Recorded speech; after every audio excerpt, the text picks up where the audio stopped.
Play clock at 5. Pass is intercepted at the goal line by Malcolm Butler. To Henry. Quick snap. Breeze. Pass is incomplete. No flag for Tommy Lee Lewis. Got him at the 40. It's Thomas at the 50. Skipper going free to the 30. To the 20. Thomas to the 10. Denver's going on the New England.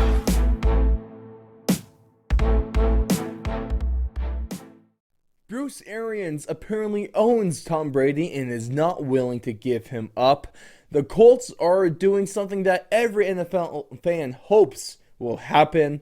We finally get to see who is going to go all the way to Germany, and the Washington Commanders are looking at 42 different quarterbacks to possibly take the helm next season. All that and more in this edition of the NFL Offseason Breakdown. Of course, I'm your host, Ross Allen. Thank you so much for tuning into what's week 3 of the NFL offseason, and there's already so much going on. We're in week 3. You know what that means? We're 3 weeks closer to football. So let's stay on the bright side there. I know it's the offseason, but we're 3 weeks closer to the draft, which is a lot of fun. 3 weeks closer to preseason. 3 weeks closer to the regular season, where apparently there's a lot going down already. But thank you so much for tuning in. Like I said, of course, if you missed our offseason breakdown from last week, go ahead, check that one out as soon as you're done here. Let me find YouTube, Spotify, Apple Podcasts, Rumble, anywhere you get your podcasts. Or best of all, you can also just go to thefourthandlong.com and find everything there. Audio streams directly to the website there. But that was our NFL quarterback little special. I'm just kind of talking a lot of quarterbacks there, of course, as you can probably guess by the name, talking Tom Brady destinations, why you shouldn't sleep on Jameis Winston, Gardner Minshew could be the future of a franchise, Carson Wentz, maybe not so much, but there's still a team that's going to be looking for him, and Drew Lock, can he be the starting quarterback of the football team? Probably not, so let's go with Aaron Rodgers. But on this week, we got a lot to talk about going from some news that's been breaking over the last week. So sit back, relax, and let's talk a little bit of off-season action. But, of course, make sure to hit us up on our socials. Go ahead, follow us Twitter, at Fourth Long Radio, Instagram, at Fourth and Long Radio. And with this, with the offseason, you can expect a bunch of things coming out coming out soon. Hopefully, next week, we'll be giving a breakdown of each of the 8 divisions in the NFL, of what went right, what went wrong, and what has to happen in the offseason for them if they want to be successful. And as well for these smaller ones that we've been doing, that we're going to be doing, got a bit of a new kind of thing I'm going to throw at you guys. I'm going to call it 4 quarters. Now, you know, if you're like me, 4 quarters doesn't necessarily have a great memory in your head. If you play football, we had this thing in high school where our coaches hated us. Just kidding, they loved us, but they loved running us, and we had this conditioning called 4 quarters. Essentially, it's 4 different types of conditioning. All of them sucked, and it only got progressively harder. So let us know in the comments or on the socials. Does a big 4 ring a bell? Maybe the dirty 3s, maybe a 4 quarter, just any one of those, because please let me know, because I want to see who else had to suffer like we did. Shout out to my athletes there, especially the football guys. Yeah, there's a lot of us that suffered a lot, especially in those hot summer days. But we're going to get into things because I got 4 quarters of action coming at you with a little bit of overtime here at the end. But the first thing we're going to jump into is that Bruce Arians hates Tom Brady, I guess, because we all know about their situation that deteriorated. That news has been breaking. We've been talking about that over the last couple weeks. And apparently it's only getting worse because the Bucs own Tom Brady's contract if he wants to come back. He signed a 1-year extension, so they own his rights. But Bruce Arians said he would not help out Tom Brady if he wants to come back. He said, in response to possibly giving away his rights, he said, nope, bad business. And also, quote, if he comes back, he will be playing for us. So there's not a whole lot to read into there. It definitely sounds like is a pretty straightforward answer. But this does muddy up a lot because if you're like us, like Alex, if you're like a few people around the league as well, you're thinking Tom Brady's going to come back and he's going to play for the San Francisco 49ers. But now he might not even come back at all. I don't see, if he is to come back to the NFL, I don't see him ever putting on a Bucs jersey again, even if it's going to be one of those sexy orange creamsicle jerseys that the Bucs are bringing back. And all I got to say is, it's about damn time, and the Broncos need to follow suit. Bring back the old Bronco D logo and those orange jerseys, because that's the orange, the baby blue. It's all too perfect. But speaking of Tom Brady, this is them going to muddy things. And honestly, I think this is kind of a dumb move by Bruce Arians. It's almost a lose-lose, because in my thought process that they're going to be able to get a decent return for Tom Brady's playing rights. They're going to be able to get something in the trade. Might even get a second. Who knows, if a team is desperate, they might be able to get a first for that. But you're going to get a decent draft pick, or at least some decent capital there. But if they don't trade him, then I don't think Tom Brady plays for the Bucs. If they don't trade his rights, I don't think he comes back at all. I don't see him playing for the Bucs. So it's either Tom Brady plays for no one, or the Bucs get a valued piece of capital in return, and Tom Brady plays for a different team. And now the whole worry is like, oh man, what if the Bucs have to play Tom Brady against the playoffs? That's going to bite him in the butt. But without Tom Brady, I don't really see the Bucs having to deal with that. I don't think that's going to be an issue. So I think this is kind of just a dumb move by Bruce Arians. But of course, let me know what you guys think about that one. I don't see them sticking with this. If I had to guess, I think they do cave and they do trade his rights away, because capital is better than no capital. All right, that's just simple stuff right there.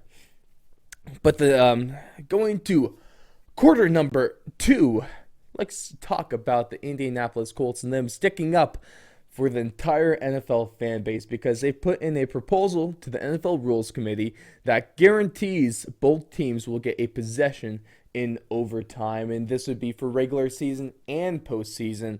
And all I gotta say is, especially after that Bucs and Chiefs game, which by the way is the best game that we saw last season. I dropped a post on the socials. Go hit us up on our Instagram. Let us know your thoughts on that one. Am I right? Am I wrong? Or just what you think was the best game from last year as well. I just thought that one was phenomenal. And of course, there's a little bit lackluster the way it ended. And we've seen a bunch of games end where, neither team gets a chance. We get to see a potential Hall of Fame quarterback left on the sidelines for an overtime period. And at the end of the day, the NFL is all about those views. It's all about putting an exciting game on TV, or on the field at least. That's what's going to sell you the big TV deals. That's what's going to keep your league alive. Of course, they might not care about that, given all the unsportsmanlike conduct penalties they threw out last season. I think something like 70.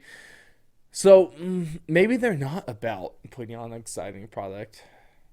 I don't know, man. I don't know about Roger Goodell. I know he's not. The only thing I know about Roger Goodell is that he's not as bad as Rob Manfred when it comes to sports commissioners, but neither of them should be in the position they are. So I love this move by the Colts. It was kind of following suit from like what the Chiefs did a few years back as well. So hopefully teams keep putting this in. They'll vote on this, and just keep putting pressure on the NFL to make a change. Put pressure on the Rules Committee to make a change. And they also recently noted that once the XFL comes back next season, fingers crossed, 2023, that they will be working pretty tightly. Is like using the XFL is almost like a test league.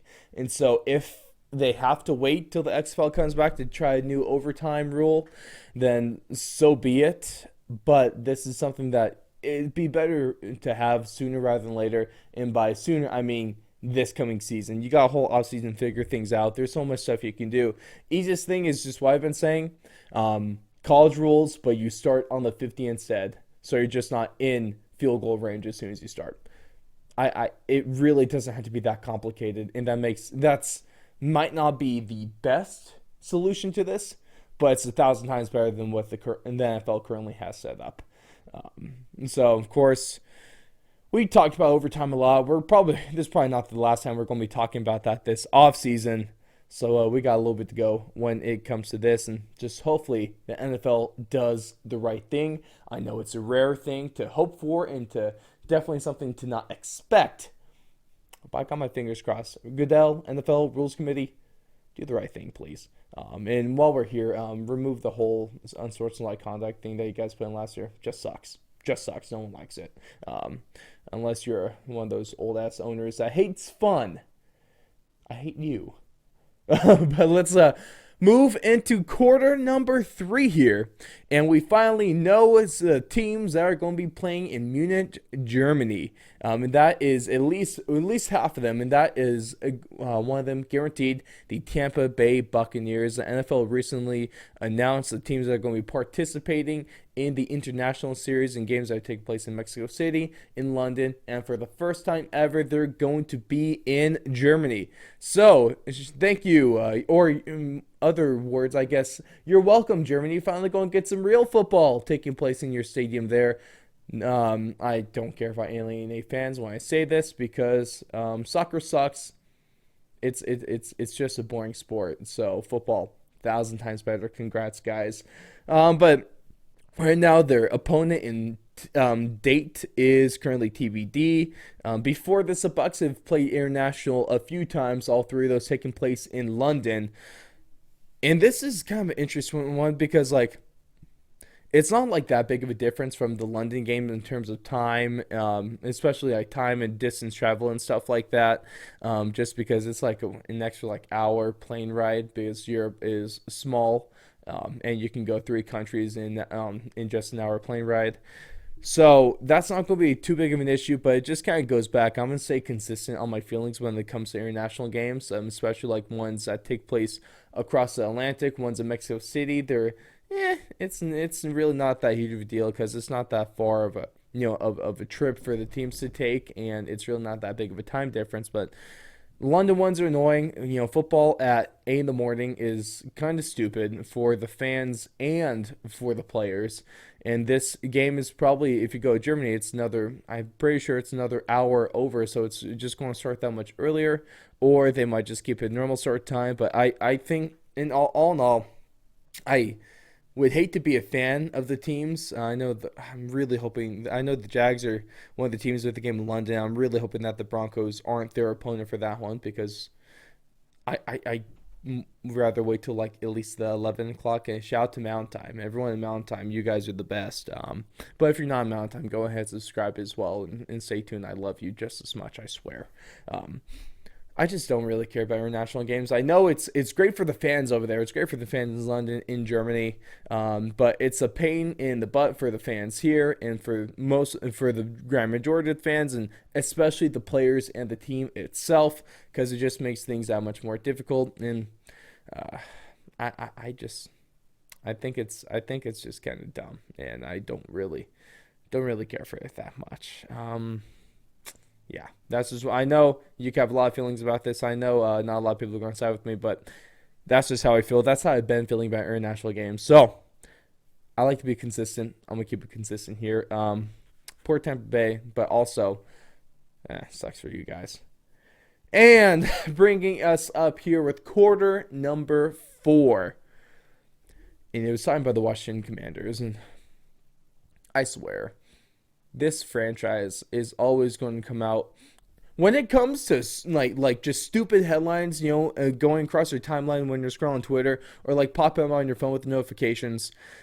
There's a 50-50 chance it's going to come from the Washington Commanders, because they just the dumbest things come from this franchise. And I know this might not be like a horrible thing. I just think it's super funny how they have a list of 42 different quarterbacks that they're going to be taking a look at this offseason to be their starting quarterback for next year. It's made up of quarterbacks that they can trade for. It's made up of free agents. It's made up of draft picks.